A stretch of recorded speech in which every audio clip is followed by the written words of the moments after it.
Отопить принеси мне голову, пожалуйста. Голову. Вот эти заявки делаем как. Сейчас принесу. Как только порубят, сразу принесут. Готовить мясо к продаже – работа не женская. Женская – стоять за прилавком и товар расхваливать. Хвалить есть что. Мясо свое, вологодское, из подсобных хозяйств. Как у вас бизнес идет? Ну что сказать, вы знаете, намного стало, конечно, поменьше, но люди идут. У нас очень много своих покупателей. Потому что, по словам Фаины, люди знают, за этим прилавком просроченного не подсунут. А вот к самим прилавкам у комиссии сегодня претензии. Не на деревянных столах по 10 часов в сутки должно лежать мясо. Нарушаются условия хранения мяса. Мясо выложено непосредственно на бумагу, без соблюдения температурных режимов хранения продукции. Должны быть в обязательном порядке охлаждаемые прилавки. И мясо должно храниться при соответствующих параметрах температуры.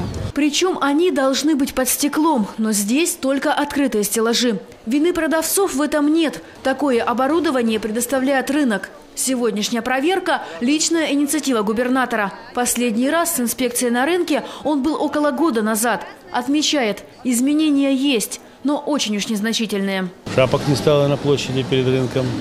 Крыльцо отремонтировано, значит, у рынка.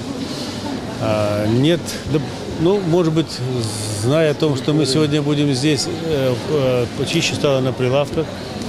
Но вообще говоря, здесь без коренной реконструкции рынка порядок навести трудно. О конкретной реконструкции здесь говорили уже давно. Теперь решили взяться всерьез. К нынешнему состоянию рынка претензии есть у многих структур. Насколько я знаю, что вот эта барахолка построена незаконно. И сегодня она до сих пор не узаконена. И потом, насколько это совмещается вообще с продовольственным рынком. К манекенам над продуктовыми рядами и продавцы, и покупатели уже привыкли. Но, по словам специалистов Роспотребнадзора, это тоже нарушение санитарных норм. К тому же вещевые ряды здесь действительно находятся незаконно. Действительно установлено, что она с нарушениями построена, так как на муниципальной собственности за частные деньги построена. По данному факту было возбуждено дело и прекращено в отношении Краснобаева за сроком давности 2 года назад. Потому что с момента постройки прошло уже больше 10 лет. Но сегодня губернатор поручил прокуратуре проверку возобновить заново и с вещевыми рядами разобраться. И если не убрать совсем, то придумать альтернативу. К примеру, отгородить от основного зала стеклянными витринами.